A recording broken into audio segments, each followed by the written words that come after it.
Tidak Bhinneka bukan Indonesia. Keberagaman bukan untuk diseragamkan.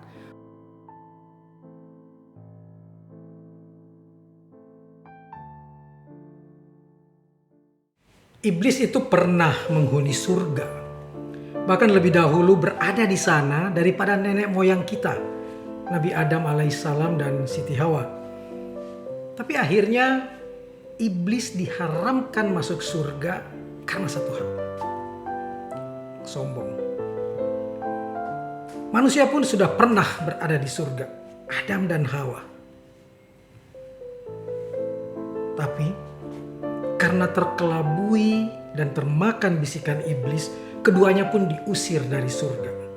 Menariknya, sejak awal penciptaan, Adam dan Hawa memang tidak untuk ditakdirkan langsung menjadi penghuni surga.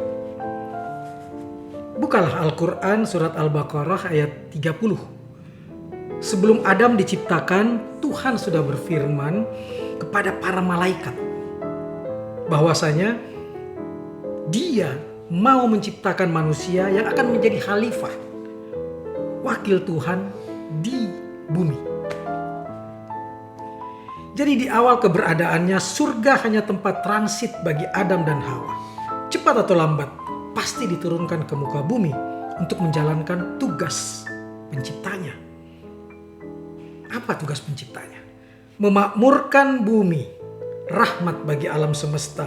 Di tempat transitnya itu manusia digembleng, diajari bahasa dan semua nama benda.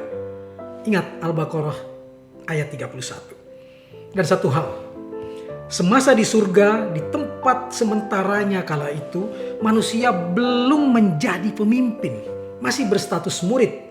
Barulah manusia menjadi khalifah saat diturunkan ke bumi. Akalku yang terbatas digempur tanya, kok malah menjadi khalifah setelah gagal menahan godaan iblis? Berdosa, jadi pendosa, malah diangkat sebagai wakil Allah. Langsung teringat pada satu buku yang pernah saya baca, bahwa justru disitulah poin utamanya. Kemuliaan kita diukur, manusia itu bukan diukur dari ketidakbersalahannya. Allah Maha tahu. Kita tak akan bisa bebas dari kekeliruan, kesalahan, bahkan mungkin kejahatan. Kalau semata diukur dari tidak pernah bersalah, Allah pasti akan memilih malaikat sebagai khalifah di muka bumi. Tapi nyatanya, Dia memilih manusia. Adam dan Hawa pernah terpuruk, bahkan sampai jatuh dan dijatuhkan ke bumi. Tapi keduanya menyadari kesalahannya, tak berhenti sampai di situ. Keduanya memohon ampun atas kesalahannya. Memohon ampun atas kesalahannya. Penyesalan. Mau mengakui kesalahan dan menerima konsekuensi kesalahan. Yakni dijatuhkan ke bumi, tempat yang serendah-rendahnya, dari tempat yang setinggi-tingginya yang bernama surga. Dan itu adalah sebuah keberhasilan. Penyesalan, mau mengakui kesalahan. Jadi semua yang tersesat, setersesat apapun dia, asal menyadari kesalahannya, mau memohon ampun dan bertobat dengan sebenar-benarnya tobat, ia akan mendapatkan buah atas keberhasilannya dari Allah.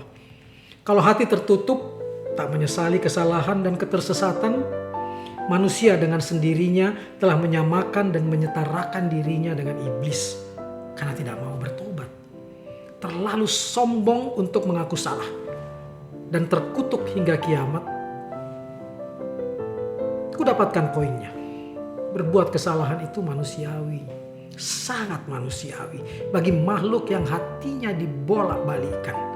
Yang tidak manusiawi itu ya yang seperti iblis. Tidak mau mengakui kesalahan, apalagi meminta ampun dan bertobat. Dan sungguh benar peringatannya. Janganlah berjalan di muka bumi ini dengan sepenuh kesombongan. Karena kesombongan itu sifat iblis. Dan dia sungguh tidak menyukai kesombongan. Iblis itu sebenarnya monoteis loh. Percaya Tuhan yang esa, bahkan pernah berdialog langsung dengannya. Tidak kafir. Tapi karena sombong, ia terkutuk hingga kiamat. Wallahu alam. Kalau kamu diciptakan sebagai makhluk yang tak pernah berbuat salah, bagaimana mengukur keberhasilanmu? Kalau kamu tak pernah terpuruk, bagaimana memaknai nikmatnya